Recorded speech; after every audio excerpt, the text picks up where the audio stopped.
Bloka düşə biləcək belə bir sualın izahına baxaq. Videonu bəyənməyi və səhifəni izləməyi unutmayın. Deməli, bizdən deyir ki, doğru cavabı müəyyən edin. Alban hökmdarı 2-ci Vatsiyanın Sasanilərə qarşı azadlıq hərəkatına başçılıq etdiyi əsrdə. Deməli, Alban hökmdarı 2-ci Vatsiya Sasanilərə qarşı azadlıq hərəkatına neçənci illərdə başçılıq etmişdir? 457, 463-cü illərdə, düzdür? Və bu dövr, bu neçənci əsr edir? Bu edir 5-ci əsr.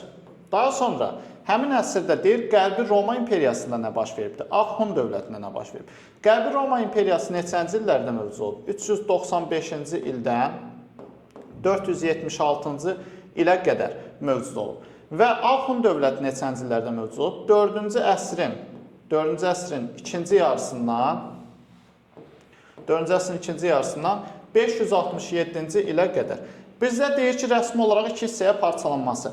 Roma iki hissəyə parçalanıb. Qərbi Roma iki hissəyə parçalanmayıb. Ona görə A variantını A-nı götürmürük. A-nı götürmürüksə A-ları çıxırıq. Deməli, Attilanın başçılıq etdiyi Hunların hücumuna məruz qaldı. Bəli, Hunların hücumuna neçənci ildə məruz qalıb? Həm 451 Katalan, həm də 452-ci ildə məruz qalmışdı Hunların hücumuna. Ölkənin Vandallar tərəfindən talan edilməsinin qarşısını ala bilmədi. Bəli, 455-ci ildə Vandallar tərəfindən ölkə talan edilmişdi və qarət edilmişdi. Deməli, 1-ə götürəcəyik B və C variantını.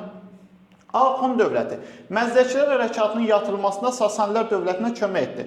Ağ-Hun dövləti ümumiyyətlə Məzdəkilər hərəkatı nə zaman yatırılıbdır? Bu 529-cu ildir. 529-cu il neçənci əsr edir? 6-cı əsr. 6-cı əsr. Deməli, A-nı götürmərik. Ağsuvar xanın başçılığı ilə Sasanilərə qarşı qalibiyyətli müharibələr apardı.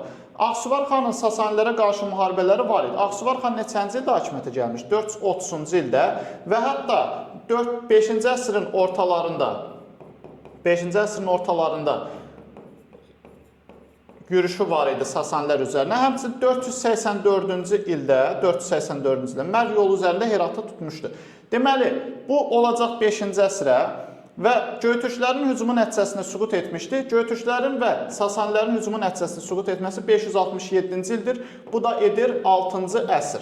6-cı əsr. Deməli, buradan B-ni götürəcəyik, C-ni götürməyəcəyik, A-nı götürməyəcəyik və deməli 1-ə oldu B və C variantı, 2-yə oldu B variantı, bu da öz əksini tapıb C variantında. Doğru cavabımız C variantı olacaq. Dərslərimizə qoşulmaq üçün 055 597 0151 nömrəsi ilə əlaqə saxlaya bilərsiniz.